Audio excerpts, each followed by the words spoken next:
Bismillahirrahmanirrahim.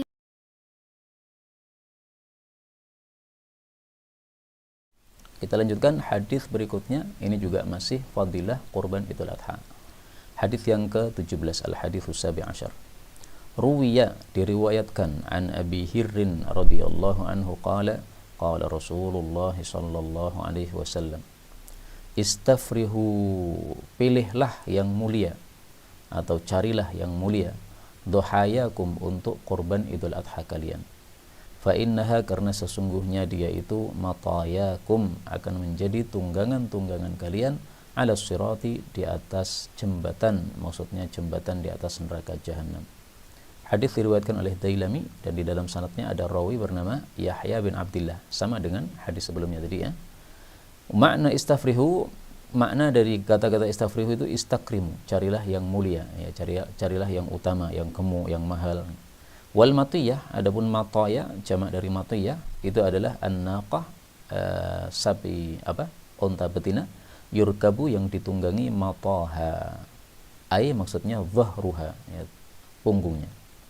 Qala Ibnu al-Arabi mengatakan, ini seorang ulama mazhab Maliki, laisa, tidak ada, fi fadlil udhiyati, pada fadilah kurban Idul Adha, haditsun sahihun, hadis sahih apapun juga ya. Ini disebutkan dalam kitab Faidul Qadir karya al-Imam Al-Munawi rahimahullahu ta'ala. Nah, maka ini contoh lagi hadis yang dhaif tentang fadilah kurban Idul Adha. Lah kalau memang sudah jelas dhaif, kenapa ditampilkan? Ya karena hadis ini terkenal ya. Dua hadis ini, hadis 16 sama 17, ini hadis yang sangat terkenal pada hari-hari seperti ini ya, sering disebutkan di mimbar-mimbar fadilah kurban Idul Adha seperti ini. Ya tujuannya bagus sebenarnya, menghasung masyarakat untuk berkorban Idul Adha supaya mereka semangat, supaya mereka tidak pelit. Tetapi kesalahannya adalah para khatib itu tidak menyebutkan hadis ini sebagai hadis yang dhaif. Mestinya kalau meriwayatkan hadis yang dhaif, disampaikan bahwa hadis itu dhaif. Kenapa? Karena hadis dhaif tidak bisa diyakini sebagai sabda Rasulullah sallallahu alaihi wasallam. Meyakini salah. Karena apa? Innadh-dhanna la yughni minal haqqi syai'an. Persangkaan itu tidak bisa mencukupi kebenaran sedikit pun. Nah, sehingga tidak benar kalau diyakini sebagai sabda Rasul sallallahu alaihi wasallam. Kemudian tampaknya dari hadis ini juga orang-orang kemudian salah paham ya. Salah pahamnya apa? Disebutkan di sini korban itu sebagai tunggangan di atas jembatan di atas neraka jahanam. Nah, akhirnya mereka berpikiran bahwa korban Idul Adha itu cukup satu kali dalam seumur hidup. Sehingga sekarang sudah tidak korban lagi. Kenapa? Tahun kemarin sudah. Nah, itu pemikiran yang salah berdasarkan hadis dhaif ini ya. Karena namanya tunggangan kan tidak perlu banyak-banyak kan. Kalau kita sudah punya satu tunggangan kan sudah. Berarti kalau kita sudah menyembelih korban, besok lagi sudah tidak menyembelih lagi. Nah, mungkin juga gara-gara salah paham ini kemudian muncul itu tadi kebiasaan ya. Tahun ini korban atas nama diri saya, tahun besok korban atas nama istri saya, tahun besok lagi korban atas nama ibu saya. Nggak ada syariat kayak begitu ya. Masing-masing orang korban untuk dirinya. Kalau mau dia syarikatkan pahala orang-orang sekitarnya, sebutkan ya. Ya Allah, terimalah ini dari saya dan dari bapak ibu saya, dari anak istri saya, udah selesai ya. Semuanya sudah bersyarikat dalam pahala korban tersebut. Bukan di atasnamakan seperti itu ya. Kalau mau di atasnamakan orang lain, maka dia korbannya dua ya. Dia korban untuk dia sendiri, kemudian satu korbannya lagi diberikan kepada orang tuanya atau kepada istrinya ya, atau kepada tetangganya, supaya tetangganya yang tidak bisa korban tadi untuk dia berkorban dengan hewan tersebut, seperti yang dilakukan oleh Nabi Shallallahu Alaihi Wasallam pada suatu waktu. Kemudian sirat ini, jembatan di atas neraka jahanam, ini ada satu riwayat yang menarik di dalam Sahih Muslim, bahwa jembatan ini lebih tipis daripada satu helai rambut. Adakku minas sya'rati. Tetapi hadisnya tidak sahih dari Nabi SAW, meskipun di dalam Sahih Muslim ya. Kok bisa begitu ya?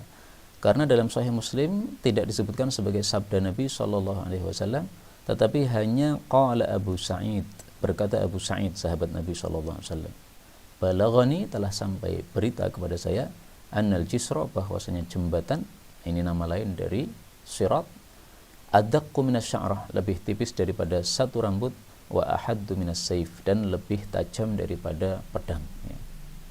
Nah, ini riwayat yang sangat menarik untuk mengetahui tentang sirat ini, dan ini tidak bisa kita bayangkan ya bagaimana suatu jembatan yang sangat lebar, sangat panjang, karena jahanam itu sangat luas. Tapi kemudian jembatannya sangat tipis dan sangat tajam, Masya Allah. Ini kalau kita tidak dibantu oleh Allah Subhanahu wa Ta'ala untuk melewatinya, tidak akan bisa melewati. Nah, maka untuk bisa melewati dengan gampang itu adalah tergantung amalan kita masing-masing di dunia. Amal solehnya banyak, maka akan dipermudah di dalam melewati jembatan di atas neraka jahanam itu.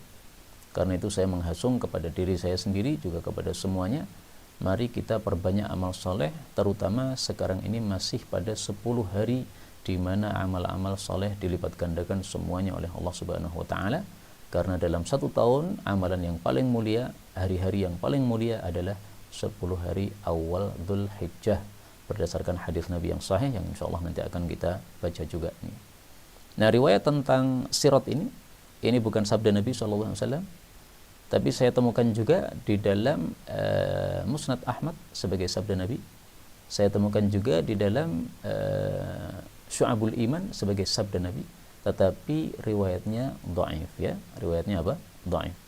Adapun ini sahih, ya, karena diriwayatkan oleh Imam Muslim.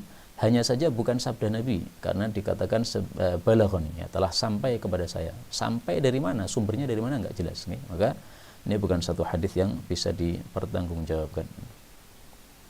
Kita lanjutkan hadis berikutnya. Hadis yang ke-18. Ini kelebihan kurban pada tanggal 10 Dzulhijjah. Ani bin Abbas radhiyallahu anhuma qala Rasulullah sallallahu alaihi wasallam, mal amalu, tidaklah ada amalan, fi ayyamin, pada hari-hari, afdal minhu, yang lebih utama daripada amalan-amalan, fi ashri Dzulhijjah, pada 10 Dzulhijjah. Maksudnya 10 awal dari Dzulhijjah, ya, tanggal 1 sampai 10. Para sahabat bertanya, termasuk dibandingkan jihad? Maka Nabi menjawab, walal jihadu fi sabilillah. Meskipun dibandingkan jihad fi sabilillah, lebih utama amalan yang dilakukan pada 10 awal Dzulhijjah. Illa, kecuali rajulun, seorang laki-laki, kharaja, yang dia keluar, yukhatiru, dia berperang. Khatar itu arti asalnya bahaya, ya. Dia melakukan satu bahaya, yaitu berperang. Binafsihi, dengan jiwanya, wa malihi, dan hartanya. Falam yarji', lalu dia tidak kembali, min dzalika, dari hal itu, yaitu dari jiwa dan hartanya, bisyai'in, dengan sesuatu apapun juga. Maksudnya dia mati syahid dan kudanya sudah dibantai oleh musuh juga. Hadis diriwayatkan oleh Al-Imam Al-Bukhari.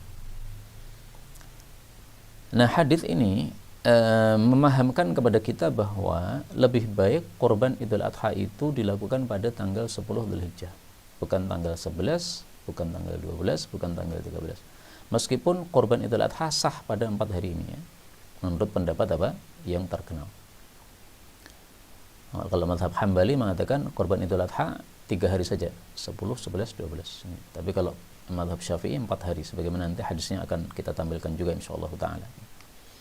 Nah, karena itu marilah kita mendapatkan pahala yang banyak dengan cara mempraktikkan kurbannya pada tanggal 10 Dzulhijjah. Meskipun misalnya dilarang tanggal 10 Dzulhijjah kumpul-kumpul misalnya, ya, kerumun-kerumun. Ya, itu kan larangan orang, ya. Adapun syariat dari Allah Subhanahu wa Ta'ala tidak berubah gara-gara larangan orang, ya. Dilarang salat Jumat misalnya, itu kan larangan orang, ya, enggak usah peduli. Kenapa? Karena syariat Jumatan dari Allah Subhanahu wa Ta'ala. Sementara kalau larangan orang bertentangan dengan syariat Allah, itu yang dimenangkan pasti adalah syariat Allah Subhanahu wa Ta'ala. Karena Allah itu yang mengatur para manusia, bukan manusia yang mengatur syariatnya Allah Subhanahu wa Ta'ala. Tetap kita akan kurban insyaallah pada tanggal 10 Dzulhijjah. Kemudian yang kedua dari hadis ini kita dapat pemahaman juga bahwasanya amalan-amalan yang paling utama, afdal, ya, maksudnya paling utama itu paling banyak pahalanya, itu adalah amalan yang dilakukan pada 10 awal Dzulhijjah. Dan di sini terjadi perselisihan pendapat di antara para ulama. Mana lebih utama, apakah 10 awal Dzulhijjah ataukah 10 akhir Ramadan? Dan kita lihat orang-orang lebih bersemangat beramal pada 10 akhir Ramadan. Sementara 10 awal Dzulhijjah tidak begitu bersemangat. Nah, maka sebagian ulama berpendapat bahwa karena dua-duanya sahih hadis tentang itu, sehingga dikompromikan. Malam-malam Ramadan yang akhir itu lebih utama dari sisi malamnya. Adapun 10 awal Dzulhijjah ini lebih utama dari sisi siangnya. Kenapa? Karena di siang harinya ada Arafah, ada wukuf di Arafah. Adapun Ramadan, malam harinya ada Lailatul Qadar. Ini pendapat sebagian ulama.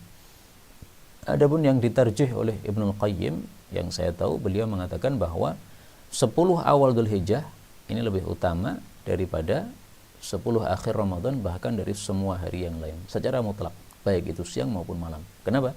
Di sini Allah mengatakan fi ayyamin. Tidak ada amalan pada hari-hari yang lebih utama daripada 10 Dzulhijjah. Nah, kata-kata ayyam atau yaum itu mencakup siang sama malam. Sehingga baik siang maupun malam lebih utama 10 awal Dzulhijjah daripada 10 akhir Ramadan. Dan ini pendapat dikuatkan dengan ayat Al-Qur'an. Allah Subhanahu wa taala mengatakan wal fajri walayalin 'ashr, demi waktu fajar, demi malam-malam yang 10. Nah, maksudnya malam-malam 10 ini adalah 10 hari ya dari awal Dzulhijjah menurut pendapat yang terkenal di antara ahli tafsir. Nah, adanya Allah bersumpah dengan 10 awal Dzulhijjah menunjukkan fadilahnya hari-hari tersebut. Karena itu sekali lagi masih kita berada pada 10 awal Dzulhijjah, mari kita perbanyak amal saleh kita ya. Salat sunnah ditambah lagi, bisa dengan salat sunnah mutlak ya 2 rakaat salam, kemudian nganggur lagi 2 rakaat salam. Juga ditambah tilawah Al-Qur'annya, demikian juga ditambah sedekahnya, demikian juga ditambah ya pengajiannya, menghadiri pengajiannya. Ya semua kebaikan lah ya, semua amal kebaikan. Kalau kita bisa melihat di waktu kapanpun ada kebaikan, kita ikut nimbrung dan melakukannya ya. Pagi hari ada apa? Pengajian, ikut. Siang hari ada apa? Ya tadarus, ikut. Malam hari ada apa? Ada orang-orang bangun jam 2 salat tahajud, ikut ya. Intinya semua amal soleh sebaiknya kita lakukan semuanya dalam hari-hari ini lebih banyak daripada hari biasanya, karena pahalanya dilipat gandakan oleh Allah Subhanahu wa taala.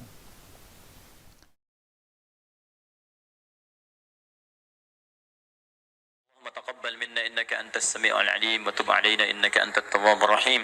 اللهم نحمدك حمدا شاكرين حمدا ناعمين حمدا يوافي نعمه يكافئ مزيدا. يا ربنا لك الحمد ولك الشكر كما ينبغي لجلال وجهك الكريم ولعظيم سلطانه. اللهم صل وسلم وبارك على رسولك الكريم نبينا محمد وعلى آله وصحبه أجمعين. اللهم اجعلنا من أهل القرآن waj'alil Qur'ana sahiban lana fid dunya wa syafi'an lana fil akhirah. Ya Allah, jadikan kami termasuk ahli Al-Qur'an. Jadikan Al-Qur'an sebagai sahabat kami di dunia, syafaat bagi kami di akhirat. Allahumma nawwir ya Allah qulubana binuril Qur'an. Ya Allah, sinari hati kami dengan cahaya Al-Qur'an. Wa nawwir akhlaqana binuril Qur'an. Ya Allah, sinari akhlak kami dengan cahaya Al-Qur'an. Allahumma nawwir hayatana binuril Qur'an, a'ilatana binuril Qur'an, quburana binuril Qur'an. Ya Allah, sinari kehidupan kami dengan cahaya Al-Qur'an. Sinari keluarga kami dengan cahaya Al-Qur'an. Sinari alam kubur kami kelak dengan cahaya Al-Quran. Allahumma ya arhamar rahimin, taqabbal minna jami' amalina salihah. Ya Allah, mohon terima seluruh amal kami, jadikan itu saleh dalam pandangan-Mu ya Rabbal Alamin. Rabbana yassir lana wa la tu'assir alaina. Ya Allah, mudahkan semua urusan kami, jangan berikan kesulitan pada kehidupan kami. La tada'lana fi maqamina hadha dhanban illa ghafartah.